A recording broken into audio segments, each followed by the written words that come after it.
से पहले हम बजट की प्रिपरेशन अभी से कर रहे हैं। उसके लिए बजट एलोकेट कर दिया जाता है। अब कहीं भी पोस्टें भरनी है, उसके लिए बजट में हर साल बजट एलोकेट कर दिया जाता है। तो पहले ही चिट्ठी में हमने इससे पहले उनसे जब मेरी मीटिंग हुई थी, मैंने पूछा था कि ये आपकी 20 सालों से जो पोस्टें वो भरी क्यों नहीं जा रही। कहते हैं इन पोस्टों की हमें ज़रूरत नहीं है। जैसे कि टाइपिस्ट क्लर्क है, तो टाइपिस्ट क्लर्क की पोस्ट तो सैंक्शनड है, लेकिन टाइपिस्ट क्लर्क की वो टाइप मशीन नहीं है, तो उसको उन्होंने कन्वर्ट करना है JOIT में। ठीक है। दूसरा, जो स्टेंशल काटने वाले लोग थे, जेरोक्स वाले लोग थे, वो पोस्टें हैं। तीसरा, जो मल्टीपर्पज़ यूटिलिटी वर्कर है, कई PN की पोस्टें मल्टीपर्पज़ वर्कर में कन्वर्ट करना चाहते हैं, उन पोस्टों को कन्वर्ट करना है। चौथा, उर्दू के कई लोगों को भरना है, वो 20-25 सालों से है। कैसे भरोगे आप? एलिजिबिलिटी कैंडिडेट नहीं है तो उसकी जगह कौन भरना है? इस प्रकार से एक रूटीन चिट्ठी बजट से पहले सबको निकाली जाती है। 2012 में धूमल साहब ने निकाली थी। उसके बाद भारतीय जनता पार्टी की मीटिंग्स में भी ये ऑफिशियल ऑर्डर होते थे। लेकिन क्या हो रहा था, 20-25 सालों से ये पोस्टें भरी ही नहीं गई और इनका बजट एलोकेट कर दिया। हर साल जो बजट प्रस्तुत होता है, उस बजट बुक में जो पोस्टें भरी नहीं जाती उसका बजट एलोकेट डिपार्टमेंट को दे दिया जाता है। इस चिट्ठी में हमने लिखा कि विभाग, जितने भी विभाग और कॉरपोरेशन के विभाग है, उसके आधार पर आप हमें ये बताएं कि जिन पोस्टों की ज़रूरत नहीं है उनकी जगह आप कौन सी और पोस्टें लेना चाहते हैं। अब बिजली बोर्ड में हमें टीमेट की ज़रूरत है, लाइनमैन की ज़रूरत है, वहाँ 3-4 हज़ार पोस्टों की ज़रूरत है, तो हम उनको भरेंगे उनकी कन्वर्शन करके। बजट तो एलोकेट था। तो इस बार हम बजट में हमने दूसरी चिट्ठी भी लिखी, वो चिट्ठी नहीं आपके पास पहुँची, जिस चिट्ठी में यह कहा गया कि आप इन पोस्टों के बदले किस तरह की पोस्टें चाहते हैं वो हमें बजट बनने से पहले बताई जाए। तो निश्चित तौर पर इस प्रकार का आंकलन करना कि पद खत्म कर दिए गए, उन पदों को ख़त्म किया गया है जो आज की दृष्टि में मायने नहीं रखते हैं। उन पदों की जगह हमने कहा है कि आप हमें दूसरे पद का बताइए कि दूसरे पद कौन से चाहिए। लेकिन कई चैनल ऐसे चला रहे थे नमक मिर्च लगाकर, तो उन्हें थोड़ा सा समझना चाहिए कि सरकार जो है वो रोज़गार देने की दिशा में हमेशा से आगे रही है। और मेरे समय में ये भी एक रिकॉर्ड है कि मेरे समय में, जब से मैं मुख्यमंत्री बना हूँ, तकरीबन 19,103 पोस्टें भरी जा रही है। एजुकेशन, जिसमें 5,861 पोस्टें सेंक्शन की गई है, बैच वाइज भरी गई है, बाकी आपका जो है वो इंटरव्यू के जो टेस्ट के थ्रू भरनी है। हेल्थ में कभी इतनी पोस्टें नहीं मिली थी। डॉक्टर पेशेंट के रेशियो को बराबर किया जा रहा है। 2679 पोस्टें भरी जा रही है। होम में, जिसमें अभी पुलिस के 1200 पोस्टें, 1924 पोस्टें भरी जा रही है। फॉरेस्ट में 2162 का तो अभी फैसला किया वन मित्र का, 2266 पोस्टें भरी जा रही है। जल शक्ति में 4,786 पोस्टें, 4,486 पोस्टें, जिसमें से 3,000 पोस्टें मेरे ख्याल भर चुकी गई है। PWD में 363 पोस्टें भरी जा रही है। रेवेन्यू में पटवारियों की 956 पोस्टें ये मेरे समय में स्वीकृत की गई, जो कि 19,103 पोस्टें हैं। मैं ये चीज़ कहना चाहता हूँ, मैं देख रहा हूँ कि पिछले कुछ समय से, जब से हमारी सरकार के 40 विधायक हुए हैं, भारतीय जनता पार्टी के कुछ नेता गॉसिप के द्वारा, विस्परिंग कैंपेन के द्वारा ऐसा साबित करने की कोशिश कर रहे हैं कि जैसे कोई गलत काम हो रहा है। कभी कोई खबर लगा देता है कि आज यहाँ ये हुआ, तो सोशल मीडिया को भी थोड़ा सा इससे सही जानकारी प्राप्त करके आप सही प्राप्त करें। और मैं ये भी बताना चाहता हूँ, इसी के साथ में ये चिट्ठी निकली है, किसी ने नहीं देखी। ये बजट में ही हमने कहा कि जो नई पोस्टें क्रिएट करनी है और करेंगे हम क्रिएट। अभी जैसे हमने नर्सिस की पोस्टें क्रिएट करनी है, कैबिनेट में आ रहा है। हमने माइनिंग ऑफिसर्स की पोस्टें क्रिएट करनी है, ये लिखा है। अब आज की डेट में टाइपिस्ट क्लर्क की ज़रूरत नहीं है, उसकी जगह कौन सी पोस्टें लेनी है। जितनी भी पोस्टें हैं जिनकी ज़रूरत नहीं है उनकी जगह हम नए पोस्टों को कन्वर्ट करके भरेंगे। लेकिन इस प्रकार का भ्रामक प्रचार ना तो किसी पार्टी के लोगों को करना चाहिए, उसे समझना चाहिए। तो ये नोटिफिकेशन आपको उपलब्ध करवा दी जाएगी।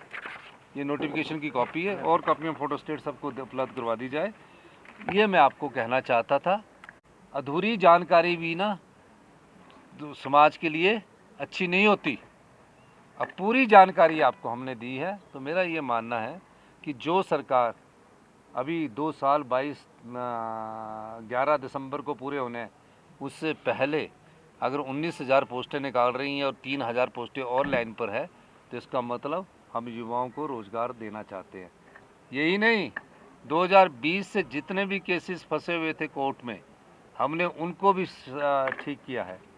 तो ये भ्रामक प्रचार चल रहा है एक, और चुनावों के वक्त और भ्रामक हो जाता है। ये रूटीन्स की प्रक्रिया होती है, और रूटीन की प्रक्रिया के साथ जो हमने चिट्ठी निकाली है, वो चिट्ठी को दूसरे के पार्ट को आपने देखा नहीं है।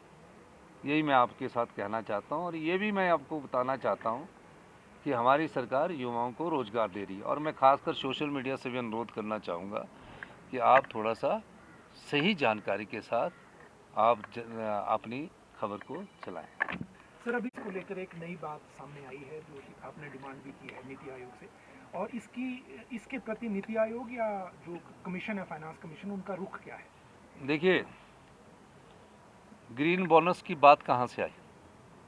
हिमाचल प्रदेश में हमने एक राज्य के रूप में अपने तौर पर सारे ग्रीन पेड़ों के कटान पर और सूखे पेड़ों के कटान पर भी प्रतिबंध लगा रखा है।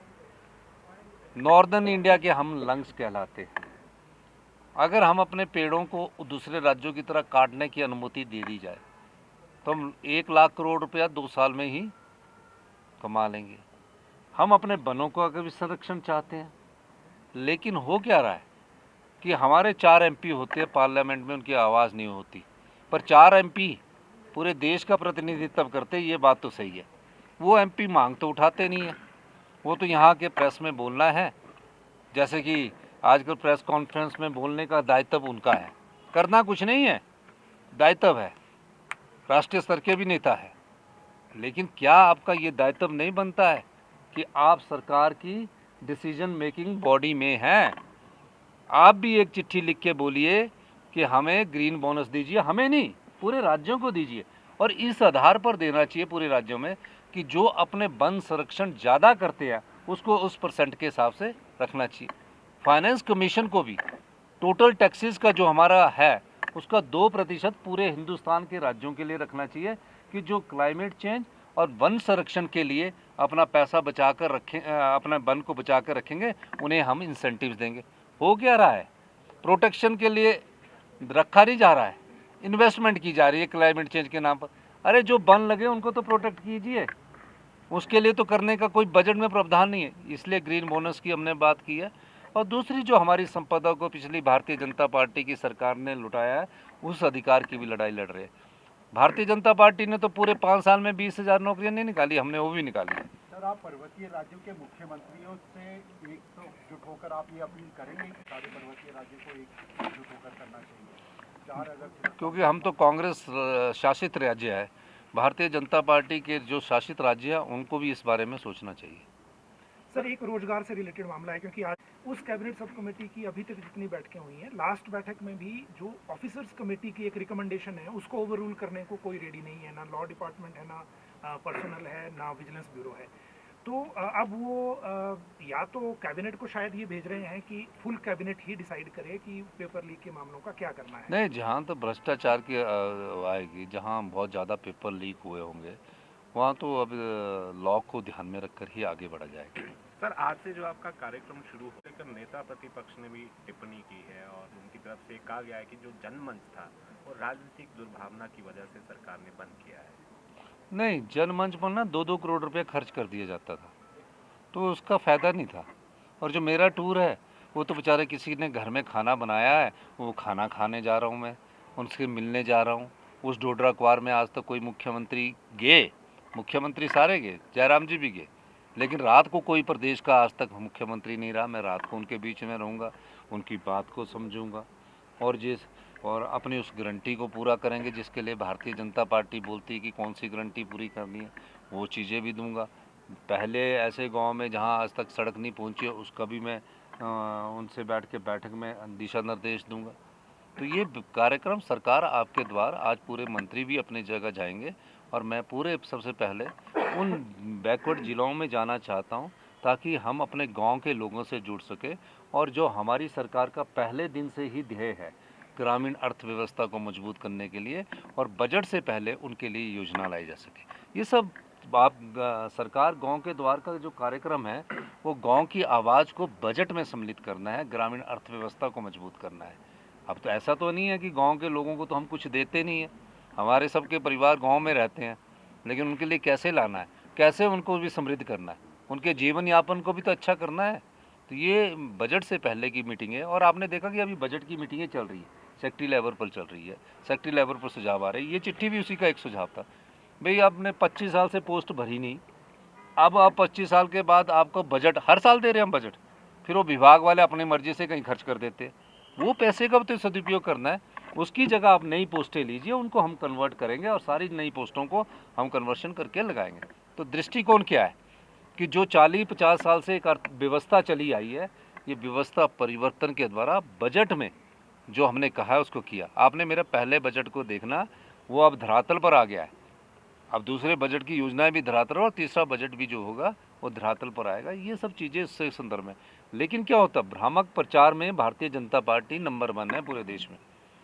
पता नहीं कैसी कैसी बातें करते, कहाँ कहाँ से शब्द ढूंढ के लाते कि टॉयलेट टैक्स है जी, पता नहीं कहाँ से शब्द लगते, फिर बोलते जी वो कोई षड्यंत्र तो नहीं है, किसी की बाथरूम पर किसी का कोई टैक्स लगता है, सीवरेज सेस लगता है उनके जयराम ठाकुर जी के। नहीं, वो देखो, अगर किसी ने लिखा है पर नहीं, पर शीट का टॉयलेट नहीं है, वो आप किसी की शीट पर नहीं लग रहा है। अब ये जैसे ये आगे पोस्टें ख़त्म होगी, अब इन पोस्टों को भी आपको अंडरस्टैंड करना है कि पोस्टें ख़त्म नहीं हुई है, कन्वर्ट हुई है, और जो ज़रूरत है आज की, जो कन्वर्शन है। और इसलिए मैंने उसके इस चिट्ठी को आपने अब सबको दे देंगे। आपको मेरा ये भी कहना है कि आप थोड़ा सा जब फटाफट ये ना देखे करो, थोड़ा पीछे का रिसर्च वर्क भी कर ले करो। जो आपको चिट्ठी देता है ना जी, उससे थोड़ा सा बोले करो और भी कोई चिट्ठी तो नहीं निकली है। तो ये स्पष्टता मैं करना चाहता हूँ। आपका बहुत बहुत धन्यवाद।